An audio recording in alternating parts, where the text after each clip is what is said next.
విజయ్ మాల్యా 6,000 కోట్ల అప్పులు, అనిల్ అంబానీ 49,000 కోట్ల అప్పులు.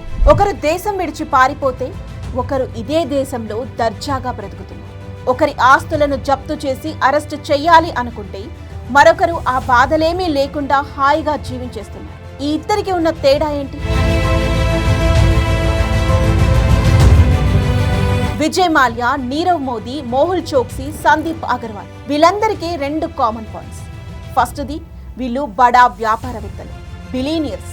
సెకండ్ది వీళ్ళందరూ కూడా 1,000 కోట్ల అప్పులు చేసి దేశం విడిచి పారిపోయారు. వెయిట్, నిజంగా దేశం విడిచి పారిపోయారా లేక అలా పారిపోయేలా చేశారు? మిగతా వాళ్ళ సంగతి నాకు తెలియదు, కానీ విజయ్ మాల్యా మాత్రం తనకు అన్యాయం జరిగిందనే చెబుతున్నారు. చాలా ఇయర్స్ తర్వాత విజయ్ మాల్యా మీడియా ముందుకొచ్చారు.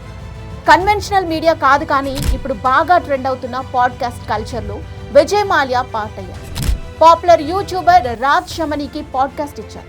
ఇదేకంగా 4 hours లెంత్ ఉంది. ఈ పాడ్కాస్ట్ మొత్తం చూశాక నేను ఒక కంక్లూషన్కి వచ్చాను. Vijay Mallya most misunderstood business man.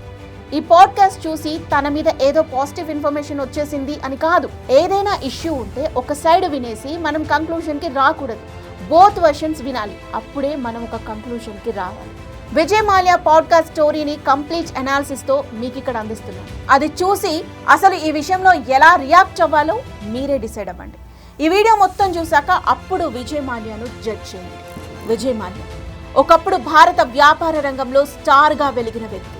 ఇప్పుడు 9,000 కోట్లకు పైగా బ్యాంకు రుణాల ఎగవేత ఆరోపణలతో వివాదంలో ఉన్నారు. 2016లో భారత్ను వీడి బ్రిటన్కి వెళ్లిన మాల్యా తాజాగా ఒక పాడ్కాస్ట్లో తన వైపు కథను వివరించారు. నన్ను పరారి అని పిలవండి, కానీ దొంగ అనొద్దు.